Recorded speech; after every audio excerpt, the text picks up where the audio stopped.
Pourquoi le personal branding, vous ne devriez pas le laisser pour les gars qui sont à Dubaï, mais vous devriez le faire vous aussi, entrepreneur, aujourd'hui, parce que on vit aujourd'hui un changement majeur dans le marketing. Je suis Rassam Flazi, je suis fondateur de Legal Place, un outil de création de société le plus utilisé aujourd'hui en France. Je vous parle de personal branding ce soir parce que j'en ai fait depuis 6 mois. Aujourd'hui, j'ai plus de 300 000 followers sur les réseaux. Et c'était un choix stratégique. En fait, ce qu'il faut réaliser, c'est que psychologiquement, on a toujours eu des marques. Sauf que les marques, c'est quelque chose de très abstrait. C'est quelque chose on peut pas s'identifier facilement à quelque chose d'aussi abstrait qu'une marque. C'est une sorte d'illusion. Alors, à côté des marques, vous avez les gens.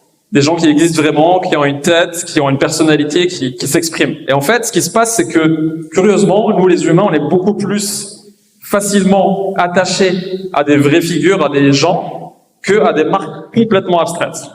Il se trouve que jusqu'aujourd'hui, dans l'histoire du business, il n'y a eu que des marques. Donc les marques abstraites n'ont jamais eu vraiment de concurrence. Mais on rentre dans un monde où elles ont enfin de la concurrence. Parce qu'elles commencent à avoir des influenceurs, des leaders d'opinion qui les concurrencent dans leur secteur.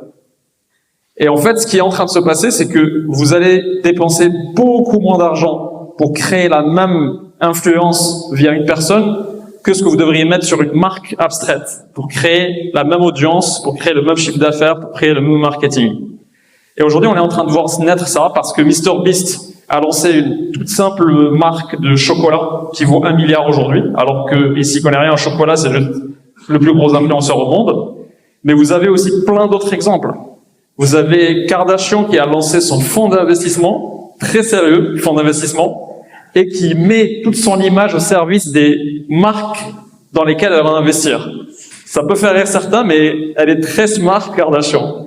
Et on est en train de vivre une transformation aujourd'hui parce que pour chacune des marques qui existent, les Dior, les Procter & Gamble et toutes leurs marques, etc., elles vont faire face à la naissance d'influenceurs sur des verticales qui vont les attaquer, et les marques qui prendront pas ce virage-là, d'incarner par des personnes la marque, vont se faire battre très rapidement par des marques incarnées par des personnes. Et on le voit dans plusieurs secteurs aujourd'hui, les gens vont largement préférer s'attacher à des personnes. D'ailleurs, MrBeast avait lancé une chaîne de fast-food, de burgers, et la première boutique burger qu'il a lancée, le premier fast-food, il y a eu 300 000 personnes dans la rue pour essayer de rentrer, à tel point qu'il a demandé sur Twitter aux gens de ne plus venir parce qu'ils n'arrivaient plus à accueillir, ce qui a bien sûr créé encore plus de demandes. Comment vous lancez dans ça, quel que soit votre niveau de maturité, et pourquoi vous allez quand même avoir peur de le faire? Sachez que vous allez tous inventer une excuse à vous-même avant de vous lancer dans la création de contenu. J'ai quotidiennement des CEO de boîtes établies qui m'écrivent, qui me demandent pourquoi je suis dans le contenu aujourd'hui, comment j'ai pu le faire, est-ce qu'il y a une agence qui m'accompagne, etc. Et quand je parle à des CEO de boîtes que vous connaissez, ils me disent, chacun a son excuse. Certains me disent, je ne veux pas trop être visible parce que c'est les salariés que je veux mettre en avant. D'autres me disent, non, mais moi, c'est vivons heureux, vivons discret et caché, toute la pudeur française que vous connaissez. Il y en a d'autres qui vont me dire, non, mais moi, je suis pas fait pour ça, j'ai pas de leadership, j'ai pas le charisme, etc. Et en fait, c'est des excuses qu'on s'invente tous parce que se mettre devant la caméra, se mettre à nu, c'est très, très dur, et c'est ce qu'on appelle le spotlight effect. C'est en fait cet effet que vous avez quand vous rentrez dans une pièce, dans un métro ou dans une pièce dans une salle d'attente chez un médecin, et vous avez l'impression que tout le monde est en train de vous regarder et que vous êtes le centre d'attention, et c'est gênant. Alors qu'en fait, il y a personne qui s'en fout de vous quand vous rentrez dans une rame de métro. Et en fait, il y a un test qui a été fait aux États-Unis pour montrer à quel point cet effet est vraiment effrayant pour l'humain. C'est qu'ils ont pris des étudiants, ils leur ont fait mettre un t-shirt hyper moche, et ils leur ont demandé de rentrer dans un amphi par la porte principale et de le traverser entièrement devant tous les élèves qui sont dans l'amphi, donc des centaines de personnes. Et ils leur ont demandé à la fin, vous pensez que combien de personnes vous ont remarqué et vous ont regardé et ont remarqué le t-shirt moche que vous portez? Et en fait, les gens ont donné des estimations 10 fois plus que la réalité de combien de gens les ont vus dans cette salle. Donc en fait, c'est ça le spotlight effect, c'est la crainte et vous pensez que tout le monde est en train de vous regarder et s'intéresser à ce que vous faites et vous critiquer, alors qu'en fait, personne ne s'en fout de ce que vous faites tous les jours et de votre vie. Comment se lancer dans le contenu, comment le faire bien? Si vous démarrez, c'est plus simple parce que vous avez le temps de le faire. Moi, aujourd'hui, je le fais alors que je gère 200 personnes dans Legal Place, avec une croissance qui est forte, ça veut dire qu'il y a des recrutements qui arrivent tout le temps, donc un emploi du temps très chargé. J'ai réussi quand même à trouver un système où je vais sortir quelque chose comme 4 à 5 vidéos par semaine. Donc si vous démarrez, il n'y a pas d'excuse. Vous avez le temps de le faire, même si c'est vous qui montez les vidéos. Il y a aussi un énorme hack que vous pouvez utiliser. C'est de trouver un influenceur déjà établi, qui est déjà leader dans le secteur que vous voulez attaquer, et vous pouvez vous associer avec lui, parce que vous prenez toute son audience, c'est lui votre marketing, vous n'avez plus de marketing à faire, vous faites que le produit et le reste. Si vous êtes déjà lancé, vous ne pouvez pas le faire, parce qu'il doit être associé dans la structure. Il ne peut pas être un ambassadeur extérieur qui s'en va un jour et prend toute l'audience avec lui. Donc, le fondateur doit le faire. Il n'y a pas vraiment beaucoup d'autres choix.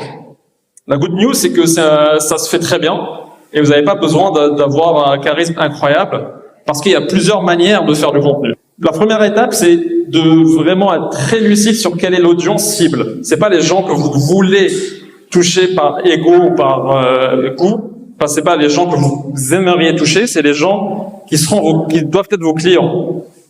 Donc, il faut être très lucide sur quelle est la cible exacte que vous voulez attaquer.